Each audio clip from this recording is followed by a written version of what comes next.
Welcome to create Indians Tamil channel. இந்த வீடியோவில் நம்ம அதை பற்றி பார்க்க போகிறோம் அப்படின்னா, டோட்டலி வந்துட்டு நம்மளுடைய பங்காளி மாதிரி ஒரு இன்டென்ட்டே இல்லாமல் வந்துட்டு நேற்று ஒரு மேட்ச்சு ஜிடிக்கு எகெயின்ஸ்டாக. ஜிடி வர்சஸ் மும்பை இந்தியன்ஸ் அப்படின்னாலே எம்ஐ சிஎஸ்கே ரைவரிக்கு அப்புறமா வந்துட்டு ஒரு பெரிய லெவல் ரைவலரியாக பார்க்கப்பட்டு இருந்தது தான் எம்ஐ வர்சஸ் ஜிடி அப்படிங்கிறது. இதற்கு முக்கியமான ரீசனே ஹர்திக் பாண்டியா தான். ஏன்னா ஜிடியிலேருந்து வெளியே வந்து தான் ஹர்திக் பாண்டியா எம்ஐக்கு கேப்டன் ஆனார்.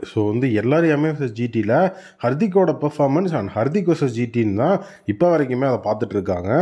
நேற்று மேட்சை பொறுத்த வரைக்கும் குஜராத் டைட்டன்ஸ் தான் ஃபஸ்ட்டு பேட்டிங் பண்ணாங்க. பவர் பிளேலேயே பார்த்தீங்கன்னா ஃபுல் அண்ட் ஃபுல் பார்த்தீங்கன்னா ரிசல்ட் என்ன அப்படிங்கிறது தெரிஞ்சு போச்சு.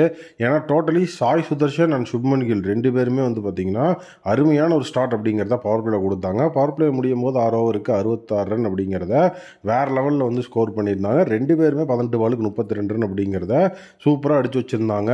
4 பவுண்டரி, ஒரு சிக்ஸர், 2 சிக்ஸர்னு சாய் சுதர்ஷன். பவர் பிளே கண்டிப்பாக ஜிடியோட கண்ட்ரோலில் தான் இருந்தது. எப்போவுமே பவர் பிளே அப்படின்னா ட்ரெண்ட் போல்ட் விக்கெட் எடுப்பார் அப்படிங்கிற ஒரு விஷயம் இருந்துச்சு. பட் ஆனால் ட்ரெண்ட் போல்ட் இப்போ வரைக்குமே பெரிய லெவல் அந்த பிரைம் ஃபார்முக்குள்ளே வரவே இல்லை. நம்ம டீமுக்காக ஃபஸ்ட்டு விக்கெட் எடுத்து கொடுத்தது ஹர்திக் பாண்டியா தான். சுப்மன் கில்லோட விக்கெட்டை ஹர்திக் பாண்டியா எடுத்து கொடுக்க ஜாஸ் பட்லர் உள்ள வந்தார். எப்போவுமே மும்பை இந்தியன்ஸ் அப்படின்னா ஜாஸ் பட்லர் கொளுத்திடுவார் அப்படின்னு நம்ம எல்லாருக்குமே தெரியும். அதே மாதிரி நேற்று பார்த்தீங்கன்னா ஒரு டீசெண்டான நாக் ஜாஸ் பட்லர் கிட்ட இருந்தது. 24 பால்ஸுக்கு 39 ரன்ஸ் அப்படிங்கிறத எடுத்து முஜிபுர் ரஹ்மானோட அந்த ஒரு இடத்துல அவுட் ஆனார்.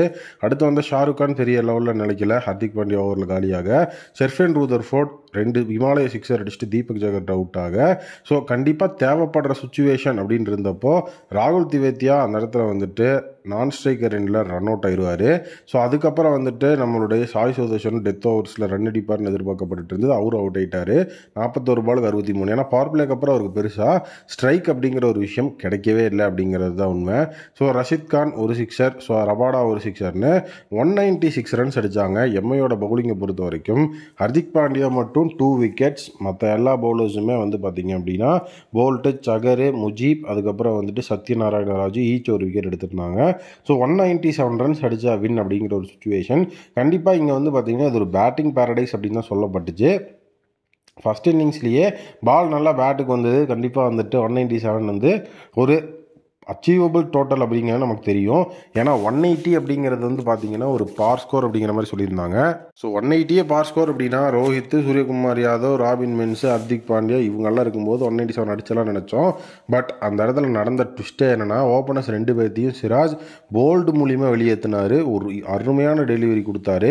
ரோஹித் 4 பாலில் 8 ரன்னுக்கு அவுட்டு, ரியான் ரிக்கல்டன் 9 பாலில் 6 ரன்னுக்கு அவுட். அதுக்கப்புறம் ஜோடி சேர்ந்த திலக் வர்மாவும் சூரியகுமார் யாதவும் டீசெண்டாக அந்த இடத்துல அடித்தாங்க. அதில் எஸ்பெஷலி சூரியகுமார் யாதவ் நேற்று நல்லாவே பர்ஃபார்ம் பண்ணார். 28 பாலுக்கு 48 ரன், ஒரு பவுண்டரி, 4 சிக்ஸர்னு போட்டு பறக்க விட்டுட்டு இருந்தார்.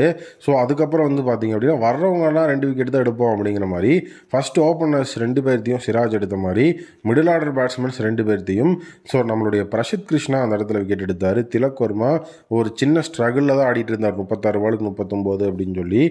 அந்த இடத்துல பார்த்தீங்கன்னா ரொம்ப அன்எக்ஸ்பெக்டடாக ஹர்திக் பாண்டியா வருவார் அப்படிதான் அப்படின்னு நினச்சிட்டு இருந்த சுச்சுவேஷனில் ராபின் மின்ஸை இம்பாக்டாக உள்ள கொண்டு வந்திருந்தாங்க. இது எதுக்கு இந்த மூவ் பண்ணாங்க அப்படிங்கிறது சுத்தமாகவே தெரியல. ஏன்னா ஹர்திக் உண்மையாகவே மேலே தான் வந்திருக்கணும். அப்படி இல்லைன்னா நமந்தீர் அனுப்பியிருக்கலாம். பட் ராபின் மின்ஸை கொண்டு வந்தாங்க. ராபின் மின்ஸ் ஒரு ஃபினிஷர். ஹர்திக் அண்ட் நமந்தீருக்கு அப்புறம் கூட ராபின் மின்ஸ் வந்திருக்கலாம். ஏன்னா சாண்டனும் கூட இருக்கிறாரு. பட் ஆனால் ராபின் மின்ஸ் இந்த இடத்துல இறக்கி விட்டுருந்தாங்க. அந்த இம்பாக்ட் அப்படிங்கிற அந்த ஒரு இடம் பார்த்தீங்கன்னா தேவையே இல்லாத மூவாக இருந்து தேவையில்லாமையே போயிடுச்சு. 6 பாலை ஃபேஸ் பண்ணி வெறும் 3 ரன் தான் அடித்தார் ராபின் மின்ஸ்.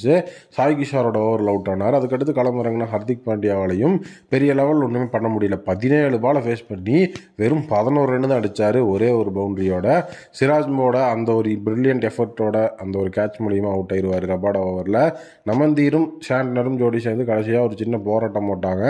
நமந்தீர் 11 பாலில் 18, 3 பவுண்டரி, சாண்ட்னர் 9 பாலில் 18, 2 சிக்ஸர், ஒரு பவுண்டரி அடிச்சு மொத்தமாக நினைக்கப்பட்ட 20 ஓவர்களில் 120 ரன் தான் அவங்களால அடிக்க முடிஞ்சது. 36 ரன்கள் வித்தியாசத்தில். அந்த இடத்துல பார்த்தீங்கன்னா ஜிடி வெற்றி பெற்றாங்க. இந்த ஒரு வெற்றியின் மூலியமாக ஸோ ஜிடி வந்து பார்த்தீங்கன்னா இந்த ஒரு வின் பண்ணதன் மூலிமா எம்ஐ இப்போ வரைக்கும் அக்கௌண்ட் ஓப்பன் பண்ணாமல் இருக்காங்க. ஸோ ஐபிஎல் 2025 2 மேட்சை ப்ளே பண்ண மும்பை இந்தியன்ஸ் 2 மேட்ச்லேயுமே இப்போ தோல்வி தான் தழுவிருக்காங்க. உண்மையாகவே ஐபிஎல் 2025 மும்பை இந்தியன்ஸோட கம்பேக் சீசன். ஏன்னா லாஸ்ட் இயர்லாம் வந்துட்டு பெரிய லெவலில் அவங்களுக்கு சப்போர்ட் கிடைக்கல. பட் ஆனால் இந்த தடவை நல்ல ஒரு சப்போர்ட் கிடச்சிருக்கு. கிடைச்சும் அந்த இடத்துல வந்து பார்த்தீங்க அப்படின்னா எம்ஐ இந்த இடத்துல வந்துட்டு மேட்சஸை வந்து தோத்துட்ருக்குறாங்க. ஸோ பிளேயிங் 11 செலெக்ஷன் டோட்டலி சரியில்லை. ஸோ இம்பாக்ட் பிளேயர் சப் சரியில்லை. இந்த மாதிரி வந்து நிறைய விஷயங்கள் போயிட்டுருக்கு. ஸோ எம்ஐ அதெல்லாம் சரி பண்ணால் தான் ஸ்ட்ராங்காக கம்பேக் கொடுக்க முடியும் அப்படிங்கிறது என்னோட ஒப்பீனியன். நீங்கள் என்ன நினைக்கிறீங்க அப்படிங்கிறத கமெண்ட் செக்ஷனில் மறக்காமல் கமெண்ட் பண்ணுங்கள்.